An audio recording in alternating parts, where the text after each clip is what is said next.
अपूर्वा मखीजा मोहतरमा खुद को इन्फ्लुएंसर कहती हैं, पर आप इनको अराजकता की निर्विवाद क्वीन कह सकते हैं। अपना निकनेम रखा इन्होंने द रेबल किड।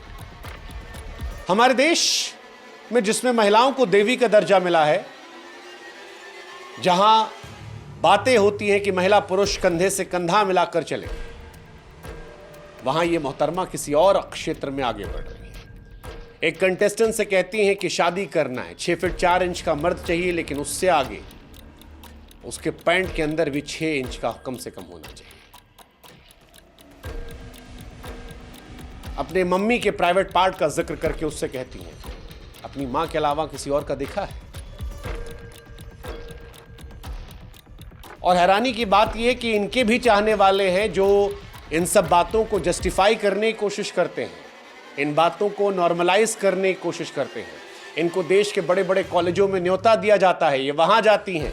क्या आज की पीढ़ी मां के निजी अंगों का जिक्र करके डार्क कॉमेडी के नाम पर उसे नॉर्मलाइज कर सकती है? सोचने वाली बात है, सोचिएगा। देश की तमाम महिलाएं, देश के तमाम माता पिता, भाई बहन, सोचिएगा। इन्होंने एक कंटेस्टेंट से पूछा कि जहां से पैदा हुआ अपनी मां के अलावा किसी और महिला का वो देखा है? फिर एक बहुत मोटी गाली दी, गंदी गाली, छिछली गाली, जिसे मैं नहीं बोल पाता। महिला होकर महिला को गाली देना अब फैशन है। सवाल है, अपूर्वा कौन सा ट्रेंड सेट कर? सवाल ये भी कि क्या इनके माँ बाप हैरान नहीं होते? क्या वो ये सब नहीं देखते? बदतमीजी और फूहड़ता की ये इंतहा को देखकर क्या इनके माँ बाप असहज नहीं होते?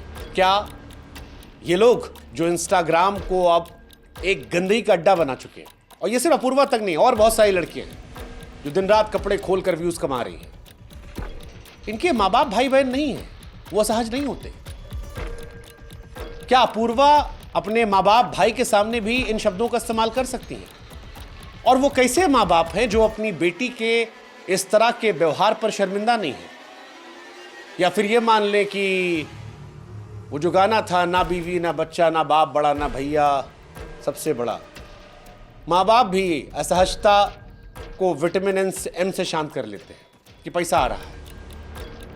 सोचिएगा, और इसको नॉर्मलाइज होने मत दीजिएगा। ये नॉर्मल नहीं है, ये नॉर्मल नहीं है।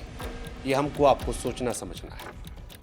मुझे नहीं मालूम कि इनकी अश्लीलता पर कौन कौन कहां कहां ठहाके मार रहा है, मगर इतना जरूर है कि अश्लीलता देश के एक बड़े वर्ग को रास नहीं आई। महाराष्ट्र सरकार के कई मंत्रियों और नेताओं ने इस पर सवाल खड़े किए।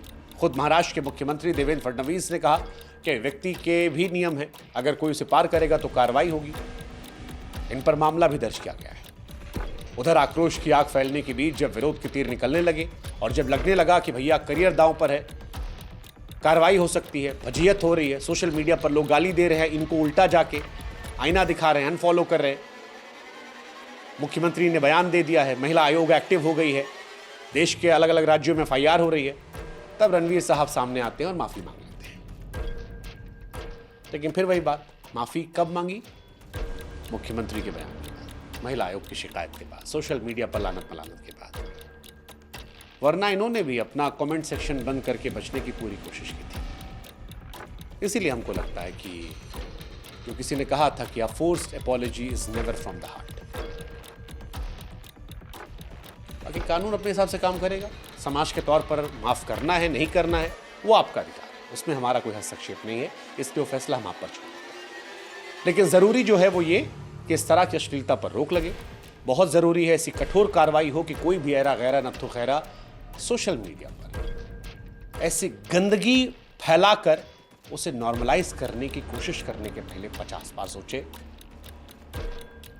ये जरूरी है। अपने लिए ना सही, अपनी आने वाली पीढ़ियों के लिए जरूर सोचेगा। ये सोचेगा कि क्या आप अपने बच्चों को ऐसा देखना चाहते हैं?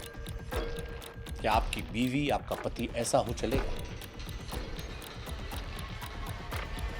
बाकी आप अपने जय हिंद।